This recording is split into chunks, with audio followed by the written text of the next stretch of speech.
ሰላም ውድ የጤና ጉዳይ ዩቲዩብ ቤተሰቦች እንደምን ቆያችሁ? እንግዲህ ዛሬ ከእርጅና መውለድ ጋር በተገናኘ አንድ አባት በእርጅና እድሜው ቢወልድ ህፃኑ ምን አይነት የጤና ችግር እንደሚገጥመውና በየትኛው የእድሜ ክልል ውስጥ ቢወልድ ተመራጭ እንደሚሆን ከነጠቀሜታው ጨምሮ አስፈላጊ የሆኑ መረጃዎችን በተሰናዳ መልኩ ይዤላችሁ መጥቻለሁ። ከዚህም ጋር በተያያዘ አንዳንድ ጠቃሚ መረጃዎችን ለእናንተ አደርሳለሁ። ታዲያ የሚጠቅመንን መረጃ ላጋራችሁ እችል ዘንድ ቻናሉን ሰብስክራይብ ማድረግ እንዳይረሳ። እናንተም ለቻናሉ አዲስ ከሆናችሁ ሰብስክራይብ እያደረጋችሁ ቤተሰብ ከሆናችሁ ደግሞ ላይክን እየተጫናችሁ የዚህ አስተማሪና ቁም ነገር አዘል ቻናል ቤተሰብ እንድትሆኑ ጋብዛችኋለሁ። መልካም ቆይታ ይሁንላችሁ። እርግዝናን በተመለከተ የእናቶች ጤና በአብዛኛው በስፋት የሚታይ ጉዳይ ቢሆንም ነገር ግን ልጅ መውለድ የጋራ ጥረት እንደመሆኑ መጠን የአባቶች ጤንነት እና የአኗኗር ዘይቤም አስፈላጊ ነው። ምክንያቱም ሁለቱም ለማርገዝ እና ጤናማ ልጅ ለመውለድ ትልቅ ኃላፊነት ስላለባቸው ማለት ነው። ጥናቶች እንደሚያሳዩት ወንዶች እያደጉ ሲሄዱ ጥራትን የሚቀንስ የወንድ ዘር ፍሬን ያመነጫሉ።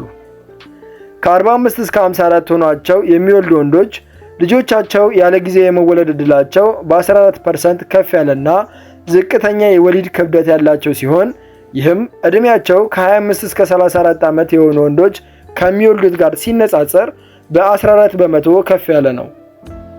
ይህም ህፃናት ለረጅም ጊዜ የአካልና የአእምሮ ጤና ችግር የበለጠ ተጋላጭ እንዲሆኑ ያደርጋቸዋል።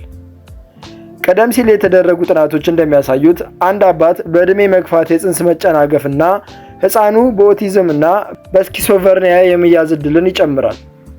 የአባት ዕድሜ ሲጨምር የህፃኑ ያለ ጊዜ መወለድ፣ የወሊድ ክብደት ዝቅተኛ የመሆንና ከወሊድ በኋላ የጤና እንክብካቤ ድጋፍ የሚያስፈልገው ህፃን የመሆን እንዲሁም ለአራስ ህፃን ከፍተኛ እንክብካቤ ወይም አንቲባዮቲኮች የመወለድ ዕድላቸው እየጨመረ ይሄዳል። 45 ዓመትና ከዚያ በላይ የሆናቸው የአባቶች ልጅ ሲወለዱ ህፃኑ ለመወለድ ካሉ ሳምንታት ውስጥ ቀደም ብሎና ያለ ጊዜ የመወለድ ዕድሉ በ14% ከፍ ያለ ነው። እንደ ካንሰር፣ የደም ግፊት፣ የስኳር በሽታና የመንፈስ ጭንቀት ያሉ ስር የሰደዱ ህመሞች ያላቸው አባቶች ያለ ጊዜ የመውለድ ዕድላቸውና ከፍተኛ ወሊድ ክብደት ያላቸውን ህፃናት ከመውለዳቸውን በተጨማሪ በህፃኔ ወደፊት የማገናዘብ ችሎታ ላይ ትልቅ ተጽዕኖን ያሳድራል።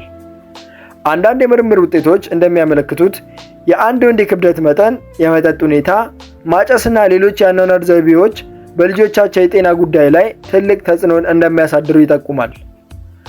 አንዲት ሴት በምትወልድባቸው ወቅቶች እና የመራባት ችሎታ በ30ዎቹ ውስጥ ቀስ በቀስ እያሽቆለቆለ ሲሄድ፣ በተለይም ከ35 በኋላ አብዛኛዎቹ ወንዶች በየቀኑ በሚሊዮን የሚቆጠሩ አዲስ የዘር ፍሬዎችን ይፈጥራሉ። ነገር ግን እድሜያቸው በገፋ ቁጥር የወንድ የዘር ፍሬ ወይም የወንድ ዘርን የያዘው ፈሳሽ እና የወንዱ ዘር እንቅስቃሴ ወይም የእንቁላል መጠን እየቀነሰ ይሄዳል። በዘር የሚተላለፍ ችግር ያለበት ልጅ የመውለድ ዕድላቸው ከ40 ዓመት በላይ በሆኑ ሴቶች ላይ ከፍ ያለ ቢሆንም እንደዚሁም ደግሞ ከ40 ዓመት በላይ የሆኑ አባቶች በኦቲዝም፣ አንዳንድ የጄኔቲክ ሁኔታዎች ወይም የአእምሮ ጤና መታወክ ያለባቸውን ልጅ የመውለድ ዕድላቸው ትንሽ ከፍ ያለ መሆኑን የሚጠቁሙ ጥናቶች አሉ። ይህ የሆነበት ምክንያት ታዲያ በዘፈቀደ የዘረመል ሚውቴሽን በወንድ ዘር ውስጥ በብዛት ስለሚከሰት ነው። አንድ ህፃን ግማሹን ዘረመል ከእናቱ ግማሹን ደግሞ ከአባቱ ያገኛል። እኛ ወይም የቤተሰብ አባል እንደ የልብ ችግር፣ አንዳንድ የካንሰር በሽታ አይነቶች፣ ሳይስቲክ ፋይብሮሲን ወይም እንደ የሴል በሽታ ያሉ የዘረመል ሁኔታ ካሉብን ታዲያ የዘረመል ሚውቴሽን ወደ ልጃችን ሊተላለፍ የሚችልበትም እድል አለ። አካላዊ ጤንነታችን በእርግጠኝነት በልጃችን ጤና ላይ ተጽዕኖን ሊያሳድር ቢችልም የአእምሮ ጤናችን እንዲሁ በልጃችን ላይ ተጽዕኖን ያሳድራል። ስለዚህ የመንፈስ ጭንቀት ከወላጅነት ልምዶቻችንና ከትዳር አጋራችን ወይም ከቤተሰብ ጋር ያለንን ግንኙነት ሊጎዳ ይችላል። ያ ደግሞ በልጆች ላይ የባህሪ ችግርና የአካል እንዲሁም የአእምሮ ጤና ችግር አደጋን ይጨምራል ማለት ነው። እድሜያቸው 55 ዓመት ወይም ከዚያ በላይ የሆኑ አባቶች ልጅ በሚወልዱበት ጊዜ 34 በመቶ በእርግዝና ጊዜያቸው የስኳር በሽታ የመያዝ ዕድላቸው ከፍ ይላል ማለት ነው። እድሜያቸው 45 እና ከዚያ በላይ የሆኑ ወንዶች የመራባት መቀነስ ሊያጋጥማቸው ይችላል። እናም አጋሮቻቸውን እንደ የእርግዝና የስኳር በሽታ፣ ፕሬክላምፕሲያ እና ቅድመ ወሊድ ላሉ የእርግዝና ችግሮች ተጋላጭነት ላይ ሊጥሏቸው ይችላሉ። በተጨማሪም ከትላልቅ አባቶች የተወለዱ ጨቅላ ህጻናት ያለ ጊዜው የመወለድ እድላቸው ከፍተኛ ሆኖ ተገኝቷል።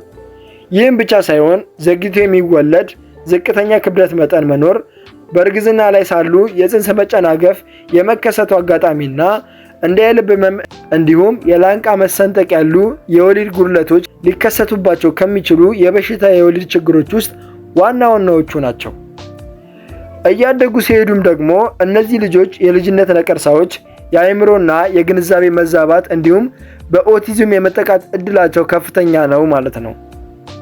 በሚገርም ሁኔታ እነዚህ ህጻናት በወደፊት ህይወታቸው ላይ ለወንድ መሃንነት የመጋለጥ እድላቸው ከፍተኛ ከመሆኑም ጋር ተያይዞ በወንዱ ዘር ላይ ከእርጅና ጋር የተያያዙ ሌሎች አሉታዊ ለውጦች ይታያሉ።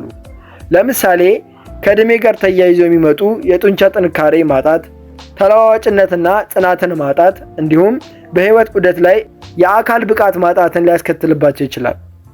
በእርጅና ምክንያት በወንድ ዘር ላይ የሚደርሰው ጉዳት የወንድ የዘር ፍሬ ቁጥር እንዲቀንስና ከወላጅ ወደ ልጅ የሚተላለፍ የወንድ የዘር ፍሬና እንቁላል እንዲለወጥ እንዲሁም በልጁ አካል ውስጥ ባሉ ሴሎች ዲኤንኤ ውስጥ ችግር እንዲፈጠር ሊያደርግ ይችላል ማለት ነው።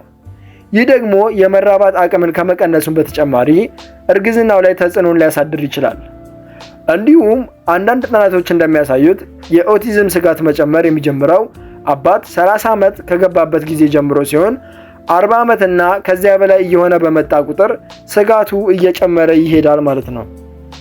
እድሜያቸው 45 እና ከዚያ በላይ የሆናቸው ወንዶች ከ25 እስከ 34 ዓመት እድሜ ካሉ ወንዶች ጋር ሲነጻጸሩ በ28 በመቶ የበለጠ የእርግዝና የስኳር በሽታን የመያዝ እድላቸው ከፍተኛ ነው ማለት ነው። ከዚህም ጋር ተያይዞ የወንድ የዘር ፍሬን የሚነኩ ብዙ የጤና ችግሮች አሉ። እነዚህ የወንድ የዘር ፍሬ ጤናን ከሚነኩ ችግሮች መካከል አንደኛ አይነት 1 የስኳር በሽታ፣ ሁለተኛ የኩላሊት በሽታ፣ ሶስተኛ የካንሰር ጨረር ህክምና ወይም የኬሞቴራፒ ህክምና እንዲሁም አራተኛ እንደ አንዳንድ የህመም ማስታገሻ መድኃኒቶች እና አንዳንድ የድብርትና ጭንቀትን ለማከም የሚውሉ መድኃኒቶች በወንድ የዘር ፍሬ ጤንነትና የዘር ሁኔታ ላይ ችግር የሚፈጥሩ የበሽታና የመድኃኒት አይነቶች ናቸው ማለት ነው። ልጅ ለመውለድ ዝግጁ በምንሆንበት ጊዜ ብዙ ጤናማ የወንድ የዘር ፍሬ እንዲኖረን ለማድረግ እኛው ራሳችን ማድረግ የምንችላቸው ነገሮች አሉ። ለምሳሌ አንደኛ ለአደገኛ ንጥረ ነገሮች መጋለጥን ማስወገድ ይኖርብናል። ይህ ጸረ ተባይ መድኃኒቶችን፣ ሄቪ ብረቶችን እና አንዳንድ ኬሚካሎችን እና ጨረሮችን ሊያካትት ይችላል። ሁለተኛ አልኮልን መቀነስ። ከመጠን በላይ መጠጣት የወንድ የዘር ፍሬን ጥራት፣ የወሲብ ፍላጎትንና የብልት መቆም ችግርን ሊያስከትልብን ይችላል። ስለዚህ ታዲያ የምንወስደውን የአልኮል መጠን በመገደብ የወንድ ዘር ጤናችንን መጠበቅና የወደፊት የምንወልደውን ልጅ ጤናን ማለምለም እንችላለን ማለት ነው። ሶስተኛ በግብረ ስጋ ግንኙነት የሚተላለፉ ኢንፌክሽኖችን ለመቆጣጠር መመርመር ይኖርብናል። ምክንያቱም አንዳንድ የአባለዘር በሽታዎች መሃንነት ሊያስከትሉ ይችላሉ። የትዳር አጋራችን በእርግዝና ወቅት የአባለዘር በሽታ ካለባት ለሕፃኑ አደገኛና ለሕይወቱም አስጊ ሊሆንበት ይችላል። አራተኛ የወንድ የዘር ፍሬያችንን በሚገባ መጠበቅ ይኖርብናል። ይህም ማለት ለምሳሌ ሙቀት የወንድ የዘር ፍሬ የመስራት አቅም ላይ ተጽዕኖ ሊያሳድር ስለሚችል ልጅ ለመውለድ ከማሰባችን በፊት ለጥቂት ወራት ሙቅ ገንዳዎችን፣ ሳውናዎችንና ጥብቅ የውስጥ ሱሪዎችን ብናስወግድ ይመረጣል። አምስተኛ ጤናማ ክብደት እንዲኖረን ማድረግ ይኖርብናል። ከመጠን በላይ መወፈር ወይም ማነስ የወንድ የዘር ፍሬ ጥራትን፣ የወሲብ ፍላጎትንና የብልት መቆም ችግርን ሊያስከትልብን ይችላል ማለት ነው። ስድስተኛ ማጨስን ማቆም ይኖርብናል። ሲጋራ ማጨስ የወንድ የዘር ፍሬን ወይም ዲኤንኤን ይጎዳብናል እና ስለዚህ ደግሞ የዘር ፍሬያችን ላይ ተጽዕኖን ያሳድራል ማለት ነው። ይህ ደግሞ ወደፊት በምንወልደው ሕፃን ሕይወት ላይ ከባድ የጤና እክል እንዲገጥመው ያደርጋል ማለት ነው። ስለዚህ እነዚህ 6 ነገሮችን በመጠበቅ እንዲሁም ከላይ የተመለከትናቸውን እያንዳንዱን መንገዶች በመቆጣጠር የምንወልዳቸውን ልጆች ጤና መጠበቅ ይኖርብናል። ቢቻለን ደግሞ በተቻለ መጠን በ20ዎቹ የዕድሜ ክልል ውስጥ ሆነን ልጆችን ብንወልድ ደህንነታቸው የተጠበቀና ፍጹም ሰላማዊ ልጆችን የመውለድ እድላችን እጅግ በጣም ከፍ ያለ ነው ማለት ነው።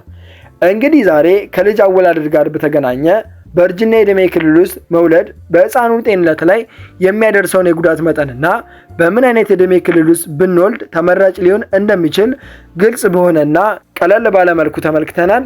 እናንተም ከዚህ ቪዲዮ ጥሩ ትምህርት እንደወሰዳችሁበት ተስፋ አደርጋለሁ። እንግዲህ እናንተም ከተማራችሁበትና ቁም ነገር ካገኛችሁበት በቅንነት ለሌሎች ሼር በማድረግ ቪዲዮ ለሌሎች እንዲደርስ እናድርግ። በተጨማሪም ሌሎች ጠቃሚ የሆኑ የጤና መረጃዎች እንዲደርሷችሁ ሰብስክራይብ እና ላይክ ማድረጋችሁን እንዳትረሱ። ቀጣይ ደግሞ በሌላ የጤና ርዕሰ ጉዳይ እንገናኛለን። መልካም ጊዜ ይሆንላችሁ።